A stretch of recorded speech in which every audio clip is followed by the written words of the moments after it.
తెలంగాణలో తొలి విడత పంచాయతీ ఎన్నికల పోలింగ్ ప్రారంభమైంది. రాష్ట్రంలోని 3,834 గ్రామాలు, 27,628 వార్డుల్లో ఉదయం నుంచి ఓటర్లు ఉత్సాహంగా తమ ఓటు హక్కును వినియోగించుకుంటున్నారు. పోలింగ్ ప్రక్రియ మధ్యాహ్నం 1 గంట వరకు కొనసాగనుంది. ఆ తర్వాత 2 గంటల నుంచి ఓట్ల కౌంటింగ్ మొదలై సాయంత్రానికి ఫలితాలు వెలువడనున్నాయి. మరి ఈ పంచాయతీ ఎన్నికల మొదటి విడత సంబంధించి వరంగల్ వ్యాప్తంగా ఏ విధంగా మొదటి విడత సర్పంచ్ ఎన్నికల సంబంధించిన మరింత అప్డేట్ మా ప్రతినిధి రాము అందిస్తారు. రాము, చెప్పండి. వరంగల్ జిల్లా వ్యాప్తంగా మొదటి విడత సర్పంచ్ ఎన్నికల ప్రక్రియ ఏ విధంగా కొనసాగుతుంది? వరంగల్ వ్యాప్తంగా ఉదయం నుంచి 7 గంటల నుంచి కౌంటింగ్ ప్రారంభమైంది. ప్రస్తుతం అక్కడ అంటే ఉదయం 7 గంటల కంటే మంచి చలిలోనే స్టార్ట్ అయిందని చెప్పుకోవాలి. ప్రస్తుతం ఓటింగ్ నమోదు చేసుకోండి. ఓటర్లు బారులు తీరారా? ప్రస్తుతం పరిస్థితులు ఏంటి? తాజా అప్డేట్ ఏంటి అక్కడ?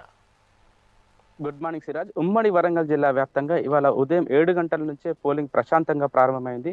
ఒకవైపు తీవ్రమైన చలిని కూడా లెక్క చేయకుండా ప్రశాంతమైన పండగ వాతావరణంలో ఇక్కడ ఓటర్లు మాత్రం పెద్ద ఎత్తున పోలింగ్ కేంద్రాలకు చేరుకొని ఓటేస్తున్న పరిస్థితి. ప్రస్తుతం మనం కమలాపూర్లోని పోలీస్ స్టేషన్లోనే ఒకసారి విజువల్స్ చూసే ప్రయత్నం చేద్దాం. చాలా వరకు కూడా వయోవృద్ధులతో పాటు మొదటిసారి ఓటేసే వాళ్ళు కూడా ఇక్కడ పెద్ద ఎత్తున చేరుకొని ఓటర్ చైతన్యాన్ని కూడా పూర్తిగా చెప్తున్న పరిస్థితి. ఒకవైపు దాదాపు 2 సంవత్సరాల పాటు గ్రామాల్లో పంచాయతీ ఎన్నికలు లేక, సర్పంచులు లేక, ఒకవైపు అభివృద్ధి పూర్తి స్థాయిలో కుంటుపడింది, సమస్యలు పూర్తిగా పేరుకుపోయాయని చెప్పేసి విమర్శలు వస్తున్న నేపథ్యంలో మొత్తానికి మొదటి దశ ఎన్నికలు అయితే ప్రారంభమై వరంగల్ ఉమ్మడి జిల్లా వ్యాప్తంగా దాదాపు 502 గ్రామ పంచాయతీలకు గాను 1792 మంది అభ్యర్థులు పోటీ పడుతున్నారు.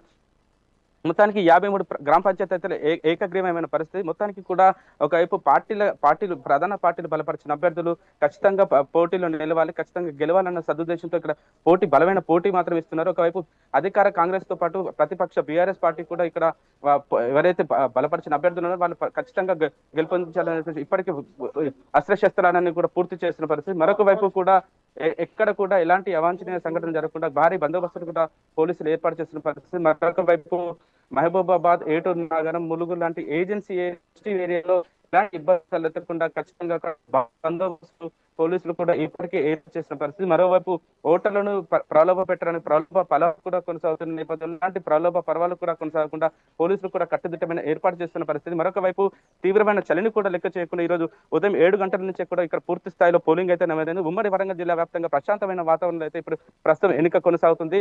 దాదాపు 2 సంవత్సరాల పాటు వచ్చిన సర్పంచ్ ఎన్నికలు కాబట్టి ఖచ్చితంగా తమకు నచ్చిన అభ్యర్థిని గెలిపించుకునే ప్రయత్నంలో ఓటర్లు అయితే ఉన్నారని తెలుస్తుంది. దాంతో పాటు ఉమ్మడి వరంగల్ జిల్లా వ్యాప్తంగా చూసుకుంటే మహబూబాబాద్, జనగామ, వరంగల్, హండా, ములుగు అన్ని జిల్లాల్లో కూడా ప్రశాంతమైన వాతావరణంలో ఇప్పటికైతే ఓటింగ్ జరుగుతుంది. ఒకవైపు ఇక్కడ పార్టీ సింబల్ ఉండదు కాబట్టి ఇక్కడ ఖచ్చితంగా కూడా ఈవీఎం లేకపోవడం, మరోవైపు పార్టీ సింబల్ ఉండకపోవడం కూడా ఇక్కడ ఎవరైతే అభ్యర్థి నచ్చుతారో ఆ అభ్యర్థికి నచ్చిన ఓటు పోలింగ్ గుర్తు పైన స్వస్తిక్ సింబల్ వేసి ఓటు వేయాల్సిన పరిస్థితి ఉంటుంది. ఖచ్చితంగా కూడా ఏదైతే సింబల్ ఉంటుందో ఆ సింబల్ మధ్యలో ఈ ముద్ర వేయాల్సి ఉంటుంది. ఒకవైపు ఎటు కాకుండా మధ్యలో వేస్తే మాత్రం చెల్లని ఓటుగా కూడా అది గుర్తించాల్సిన అవసరం ఉందని చెప్పేసి పోలింగ్ ఇప్పటికే ఎన్నికల సంఘం నుంచి కూడా ఒక ఆదేశాలు వచ్చిన నేపథ్యంలో ఇప్పటికే ఓటర్లను ఎలా ఓటేయాలో చైతన్యపరిచే కార్యక్రమాలు కూడా చేపట్టారు. ఈ రోజు మధ్యాహ్నం 1 గంట వరకు ఈ ఎన్నిక అయితే కొనసాగుతుంది.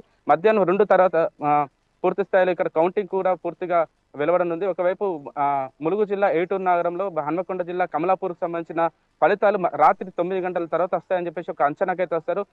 మరికొన్ని గ్రామ పంచాయతీల్లో సాయంత్రం 5 నుంచి 6 గంటల మధ్యలో ఫలితాలు వస్తాయి.